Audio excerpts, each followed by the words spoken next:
Moacir, agora a gente chegou no meu quadro favorito, que é falar de transações. Estamos todos curiosos para ouvir um pouquinho da sua experiência, os seus causos, as coisas que deram certo e as coisas que deram errado, como você estava falando. Me fala de alguma transação que te marcou. Algumas eu posso falar o nome, outras não. O fato é que minha vida é isso, né? Então eu tenho meus troféuzinhos lá na minha sala, lá tem uma coleção gigante de tombstones, né? Eu que sou extremamente competitivo, que já fui atleta, eu gosto de olhar para aquilo e falar, "Ó, tá aqui a minha realização." Eu tenho um carinho muito especial por uma operação que já não é nova, que foi a fusão da Submarino com a Americanas, né? Do ponto de vista técnico, essa operação é emblemática. Por quê? Porque, apesar de se dar o nome fusões e aquisições, na prática nunca havia sido feita uma operação de fusão, onde tecnicamente as duas empresas deixam de existir com a criação de uma nova empresa, né? Então a B2W ela tem um CNPJ novo, envolvendo uma companhia aberta que era a Submarino. Esse projeto foi desenhado pelo escritório, junto com o BMA, junto com a pessoa do Paulo Aragão, que não precisa nem explicar quem é e que é um grande advogado que tem o respeito de todos. E lá também tem duas outras inovações, uma delas que vem sendo repetida há 20 anos e que continua e vai ser repetida por muito tempo, que foi a criação das ações resgatáveis. Então, toda a operação que a gente enxerga hoje, ela tem um pedaço que é em dinheiro. Uhum. E nós inventamos um modelo lá que viabilizava a criação de ações resgatáveis, que era simplesmente o resgate das ações para dar aos acionistas da operação dinheiro. Tem toda uma engenharia, mas foi a primeira. Que legal. E a terceira, que é o que eu tenho mais carinho, que eu vejo pouco se repetir, foi uma proteção que a gente deu aos acionistas minoritários, criando um documento que se chama Estipulação em Favor de Terceiros. Ou seja, os minoritários que estavam na empresa que foi incorporada teriam direitos que a nova empresa teria que observar, que foram aceitos por ela. Ou seja, você está vindo para a minha empresa e eu vou aceitar, como se fosse um acordo de acionistas, que certas deliberações dependem da sua aprovação. Pouca gente prestou atenção nisso, mas, se não me engano, venceu esse contrato outro dia, tinha 20 anos, e é muito interessante. Essa é uma operação que tem mais esse perfil técnico, mas tem outras, né? Eu acho que assim, não dá para deixar de falar da minha primeira grande operação, que foi a fusão com a criação da Ambev, né? Foi a minha grande primeira operação, muita gente sabe disso. Tem um carinho, porque na época era como se fosse fazer uma fusão do Palmeiras e do Corinthians. Uhum. Ainda bem que não é hoje, porque como bom palmeirense eu acho que o Corinthians ia ter muito passivo e nada de... Eu compartilho da sua opinião. E tem muita coisa, tem operações extremamente sofisticadas. Eu fiz uma operação assim... Não, mas antes de mudar, na Ambev você trabalhou com Ian Reid? Eu trabalhei como assessor da Antártica. E acho que ele trabalhou pela Brahma. Eu te confesso que eu nem lembro, francamente falando. Mas você lembra do nome? Sim. Um baixinho, bem magrinho, inglês. Eu lembro, mas não lembro. Eram muitas pessoas, tá? Mas a gente fez lá um war room, houve um vazamento. Desse vazamento tivemos que antecipar o anúncio em uma semana.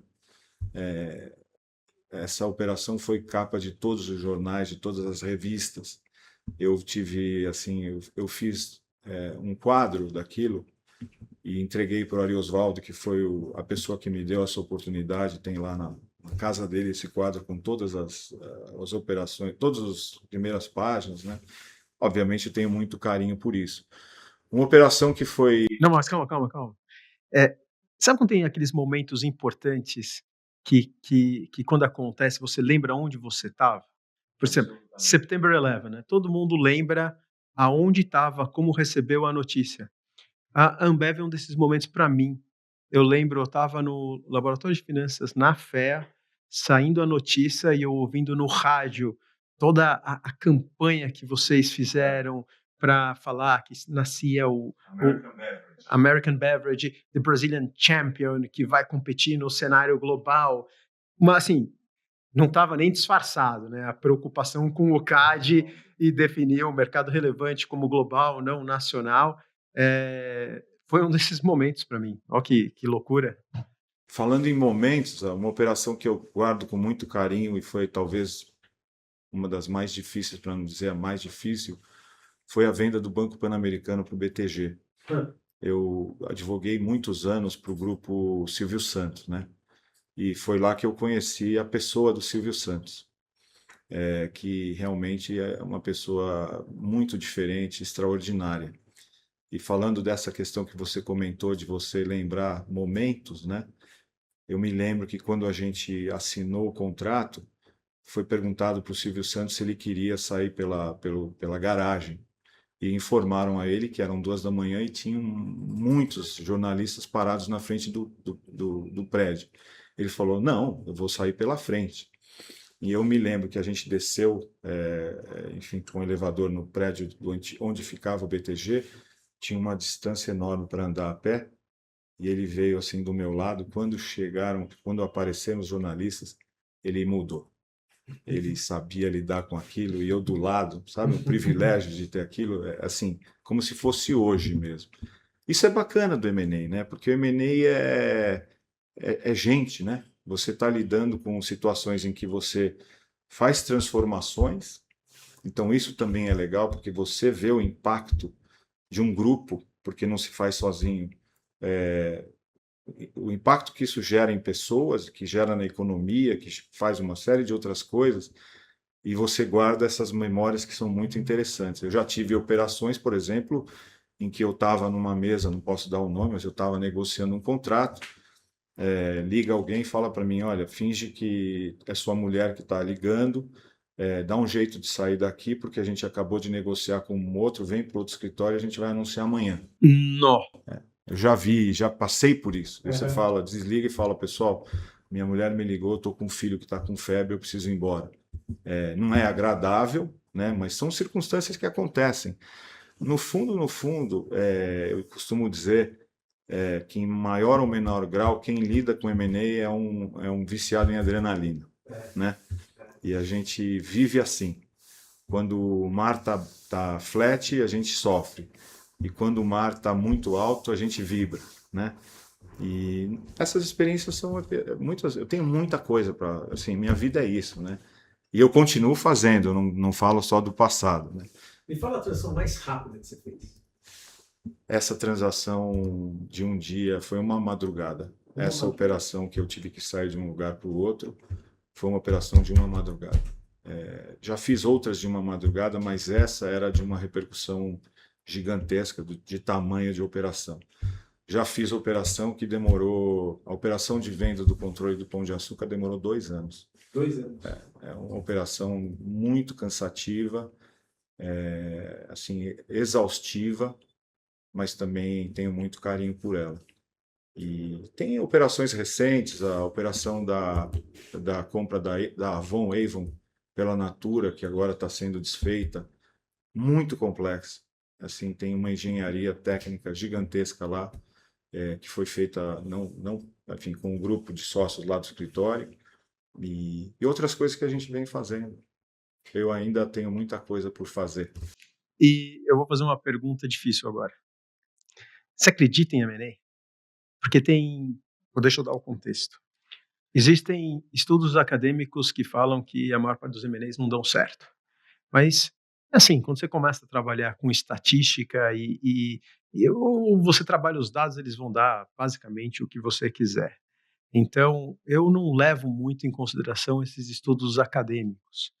Até porque é muito difícil você olhando de fora, e os estudos acadêmicos só levam em consideração as transações de empresas públicas, né? Todo mundo privado não chega, não tem os dados. Mas você que vive isso há 33 anos e continua fazendo, na sua experiência, M&A dá certo, M&A dá errado, é uma loteria, ou a maioria deu certo, a maioria deu errado? Nunca tinha parado para pensar, mas eu tenho uma visão, sim. Eu acho que se você quer juntar duas empresas que têm culturas completamente diferentes, não vai dar certo. A não ser que o seu plano seja de mandar todo mundo embora de um lado e manter a sua cultura. Até estou me lembrando de casos aqui que tinham culturas fortes, que tiveram a inteligência de pegar o melhor de cada uma delas, que é o que eu ouço que aconteceu na fusão do Itaú e do Unibanco. É um banco que melhorou porque foi absorvida uma cultura do lado de recursos humanos que aparentemente era melhor no Unibanco, com toda a ciência que eu brinco de um banco de engenheiros, né? Eu acho que nesse caso funciona, mas você tem que ter esta inteligência de saber fazer. Provavelmente a estatística deve indicar mesmo que a maioria não funciona, porque eu acho que se presta pouca atenção para o lado do humano. Então, assim, a pessoa que vai fazer um M&A, ela está olhando lá a sinergia, que é a primeira coisa que se fala, mas e a sinergia do humano, né? Uhum. Nós vamos aumentar o EBITDA em X, daqui 2 anos nós vamos abrir o capital, só que a gente está falando de pessoas. E a gente esquece que no dia seguinte vão estar lá 2 diretores financeiros, o que eu vou fazer com um, o que eu vou fazer com o outro, né? E se você não pensa isso com antecedência, se você não tem, se você sabe melhor do que eu que tem as firmas que são especializadas em fazer a integração. Uhum. No processo, eu acho que elas são tão ou mais importantes do que o nosso papel. Sim. Nesse sentido, o nosso papel é mais fácil. Eu também acho. Mas eu acredito. Apesar da estatística provável não ser muito favorável, você tem milhares de casos em que as empresas acabaram se beneficiando demais de um processo de fusão para chegar a um resultado, porque é um processo que esse crescimento inorgânico é necessário. Uhum. E às vezes você não tem condições de esperar por isso. Ou é um caso de salvamento de uma empresa, né? Então, assim, eu tenho que acreditar nisso, mas eu acredito que o fator diferencial é você prestar atenção no aspecto humano. Quem que está envolvido nisso? Eu gosto do exemplo da fusão de Sadia e Perdigão, que criou a BRF. Ela também foi feita com essa premissa de seleção dos melhores articuladores, né? A outra que também me impressiona é a Raia Drogasil. Você sabia que Raia Drogasil, eles mantiveram os departamentos financeiros separados por 1 ano. E nesse 1 ano, eles foram levantando a barra. O que você faz de bom? Eu copio. O que você faz de bom? Eu copio. Nesses 12 meses, os dois chegaram no mesmo lugar, com as melhores práticas que um adotou do outro, e aí eles fizeram a junção de todo o back-office, todo o departamento financeiro. Interessante, o escritório esteve envolvido nessa operação, mas não fui eu. Você vê quanta ciência se coloca em cada momento, em cada aspecto da nossa vida profissional. É ciência, é estudo, é repercussão, é olhar o que foi feito, o que não deu certo, né? Uhum. Tem que ser profissional para isso. E você lembra de ter negociado cláusulas que falavam de cultura nos contratos, talvez no contrato de transição? Não. Não aparece, né? Não aparecem. Tem questões evidentes, né? O próprio caso da Antártica e da Brahma eram culturas completamente distintas e todo mundo sabia que iria prevalecer a cultura da Brahma, né? Uhum. Não precisava nem colocar no papel. Uhum. Mas eu eu acho que não é escrito porque, de certa forma, as pessoas sabem o caminho, né? Tá. Mas eu acho que isso é conversado. Com certeza é conversado. Entre os principals, como a gente fala, existe pelo menos algum combinado. Se esse combinado ele vai ser totalmente respeitado ou não, é uma outra conversa. Seria até interessante. O que tem é o que você falou que muitas vezes não é bom. Então, dizer, olha, fulano de tal vai escolher ciclano de tal. A diretoria vai ser escolhida de tal forma. Mas isso é feito normalmente antes de você sentir a transição. Você pré-define uma transição que não leva em consideração uma série de outros fatores e aí o risco de não dar certo é muito maior. Certo. Obrigado, Moacir. Imagina. Você percebeu como tem poucos negros e mulheres no mercado financeiro? Nós fizemos um programa para mudar essa situação. You Win Bank, 100% gratuito. Esse é um programa de inclusão de negros e mulheres no mercado financeiro através da educação. Informe-se ou recomende para alguém que possa aproveitar desse programa.